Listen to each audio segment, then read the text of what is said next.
They don't tell you that fatherhood is less about teaching life lessons and more about paying invoices. They should. They really should.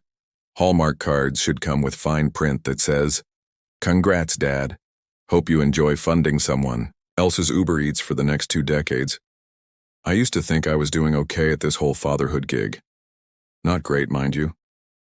I never claimed to be some Pinterest dad making dinosaur pancakes every Saturday or coaching Little League with a whistle and boundless enthusiasm.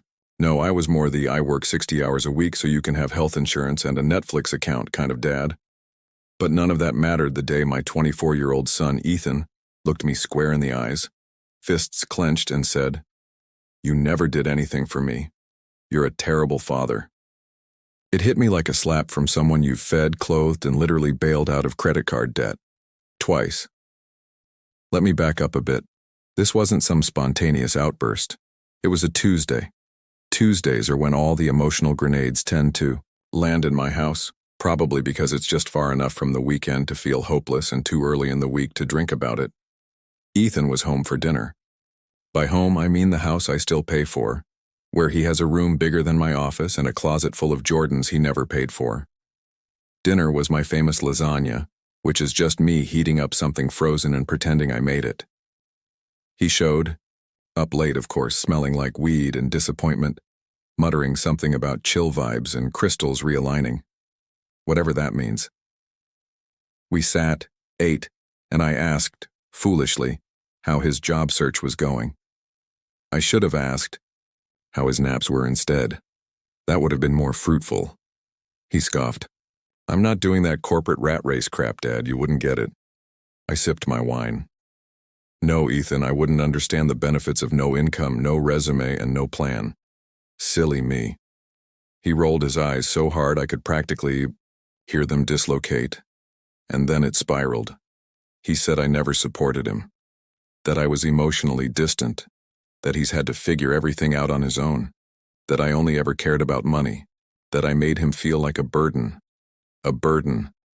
I laughed, out loud, not a chuckle. A deep, dry, sarcastic laugh that sounded like it had been aging in a whiskey barrel since 1999.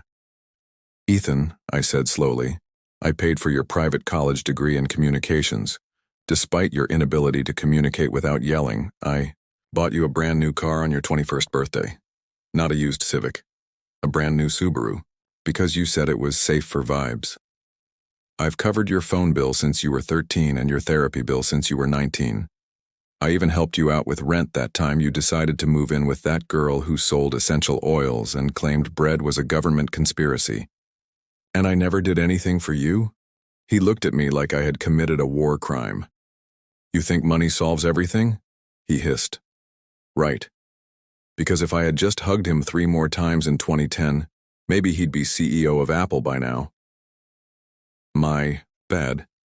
He stormed out, slamming the door like a teenager even though he's legally old enough to rent a car. I just sat there at the dinner table staring at the cold lasagna, wondering if there was a parental return policy I missed. Look, I'm not saying I was perfect. Hell, I was barely present sometimes. Work was demanding. The mortgage wasn't going to pay itself. His mother and I split when he was 13, and the divorce wasn't exactly a Broadway musical. But I tried. I always tried. I showed up. I paid up. I kept the lights on when my soul was flickering like a dying porch bulb.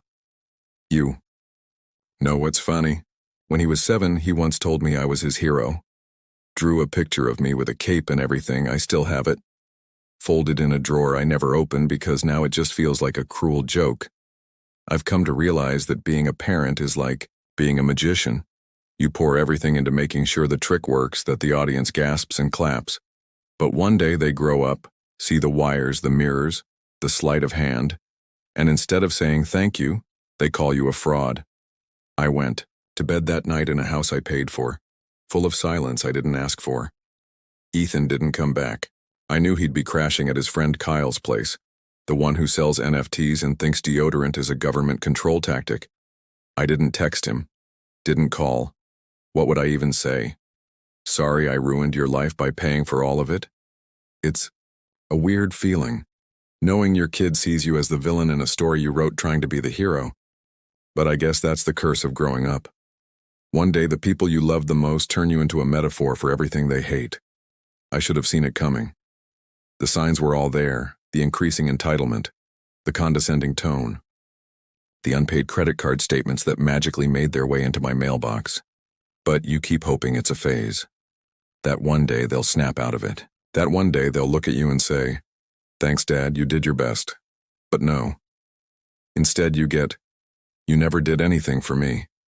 And just like that, your entire existence as a parent is wiped clean, like a whiteboard after a bad lecture. All the years of work, sacrifice, sleepless nights, and silent prayers vanish with one bitter sentence. So now here I am, a 53-year-old man sitting in the dark, nursing a glass of bourbon, wondering if maybe Ethan was right. Maybe I was a terrible father. Maybe all the effort meant nothing because it wasn't the right kind of effort. Maybe, somewhere between the bills and the birthdays, I forgot how to love the way he needed to be loved. Or maybe, and hear me out, I just raised an ungrateful brat. Either way, the silence in this house is deafening, and I get the haunting feeling that this isn't the end of the conversation, it's just the beginning. 3 days went by without a word, no text, no call, not even a passive-aggressive meme on Instagram, just silence. Ethan had apparently disappeared into the void of people who still believe Burning Man changed their life. I didn't reach out, not because I was trying to teach him a lesson or whatever idiotic advice Dr. Phil would give, I just didn't know how. When your own kid tells you you're useless, it sort of kills your motivation to be the bigger person.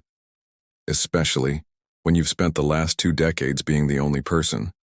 So I did what any other emotionally repressed father would do. I buried myself in chores, cleaned the garage, reorganized my tools, even mowed the lawn in a passive, angry pattern that resembled a crime scene spiral. My neighbor Paul waved at me from across the fence. I nodded back like everything was fine. Because that's what we do. We nod, we rake leaves, we suppress. The worst part about being told you're a bad father isn't the insult. It's the inventory that comes after. Every sleepless night, every soccer game you missed, every fight with their mother that echoed through the walls. You replay it like a courtroom drama in your head, trying to prove your innocence to a jury that doesn't exist. And then comes the guilt, like when Ethan was 10 and I missed his school play because I was stuck in traffic on the I-95. I remember calling him from the car, trying to sound enthusiastic while surrounded by honking horns and exhaust fumes. "It's okay, Dad," he'd said back then. "I know you're busy."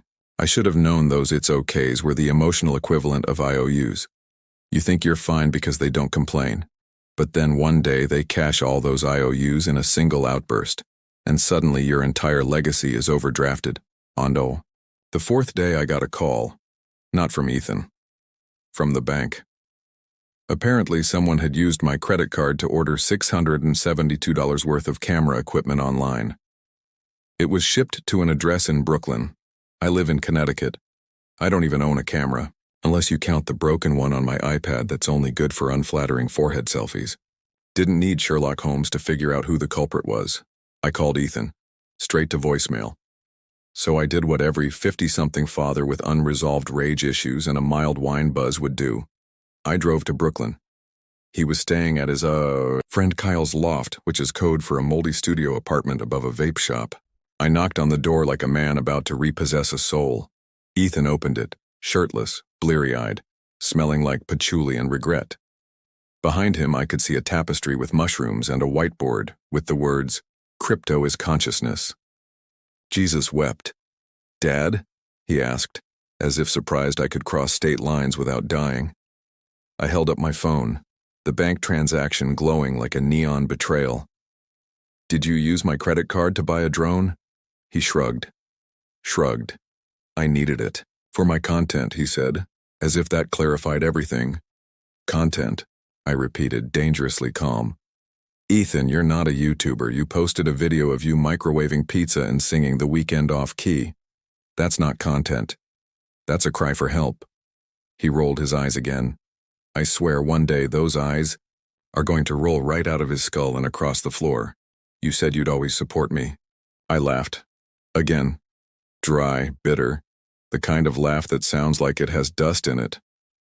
Support you emotionally, Ethan, not financially enable your delusions of internet stardom. You're 24. You've never held a job for more than 3 months. Your resume is just a list of metaphysical awakenings. He crossed his arms. You don't believe in me. No, Ethan.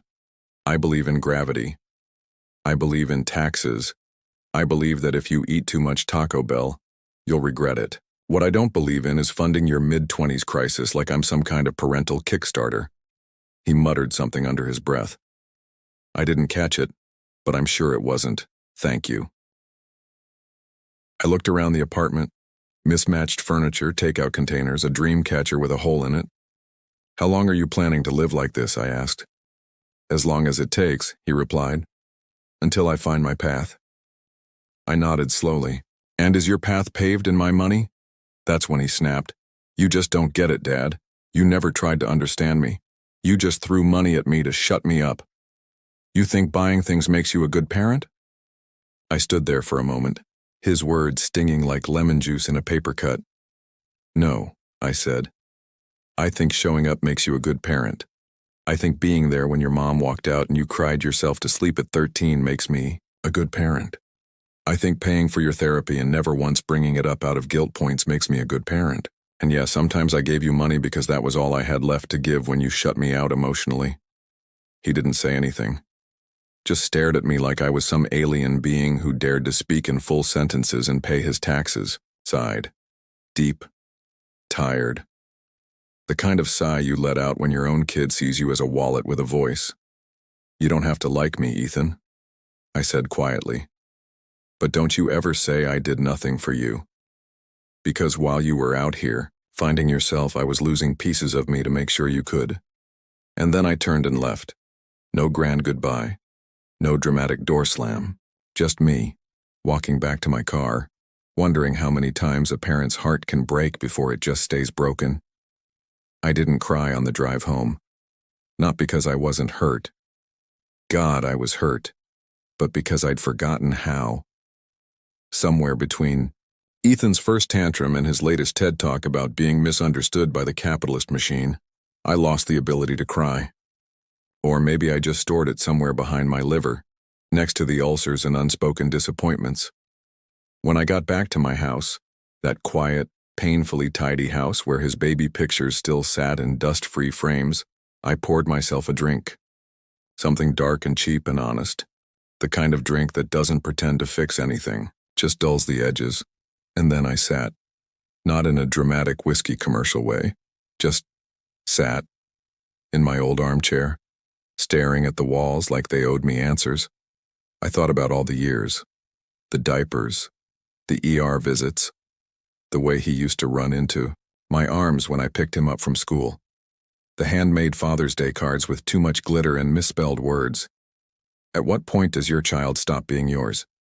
No one tells you when the switch flips, when the warm, clingy toddler becomes a grown man with a mustache and an opinion about NFTs. One day you're reading them bedtime stories, and the next, you're being told you're an emotionally unavailable ATM with unresolved trauma. Neat. 3 days after the Brooklyn incident, I got a letter in the mail. Not an email. A real, paper letter. That alone felt like an act of aggression. It was, from Ethan, written in pencil. Of course. Dad, I guess I owe you an apology. I've been thinking about what you said, not just in the hallway, but all of it. About showing up, about being there, about paying for my therapy, which I didn't even know you were still doing, by the way, so thanks for that, I guess. I've been angry at everything, myself mostly. I thought if I could blame you for my mess, then maybe I wouldn't have to deal with the parts of me I hate. Turns out that doesn't work. I still wake up broke, confused, and vaguely sticky. You're right. I've taken a lot. And I made it sound like you were nothing but a checkbook. That was shitty. I know you're more than that. You're the guy who taught me how to ride a bike, even though I kept falling and swearing and you said Jesus Christ more times than a priest at confession. I don't know what I'm doing. I thought I did, but I'm lost. And it's easier to scream at someone else than admit you don't have a map. Anyway, I'm sorry for the card, for the drone, for calling you a bad father. You weren't, you aren't, you're the best one I've got. And probably better than I deserve. Love. Ethan. I stared at the letter for a long time. Not because I didn't believe him, but because it felt like standing in the wreckage after a storm, seeing the sun peek through the debris. Hope is a dangerous thing when you've spent years convincing yourself it's extinct. I didn't call him. Not right away. Instead, I did something stupid. Sentimental. Borderline humiliating. I went up to the attic and found an old box labeled, Ethan's Crap. Inside, broken action figures, crayon drawings, a letter he'd written me when he was 7, telling me I was his hero because I knew how to fix the TV. I cried. Finally, quietly, privately, like a man bleeding from an invisible wound. Because for the first time in years, I remembered who we were before we became what we are, and I wanted that back, or at least a version of it that didn't end in shouting matches and overdraft fees. So I called him. He picked up. Hey, he said, voice wary, like I might start yelling through the phone. Hey, I replied. Got your letter? A pause. Yeah? Yeah, another pause. You mad? I sighed. No, I'm just tired, but not mad. Silence. Then he said something I didn't expect. Do you want to get lunch sometime? Just like that. Like we hadn't built a fortress of distance and bitterness between us. Like lunch could fix 2 decades of pain. And you know what? It didn't fix everything. But it was a start.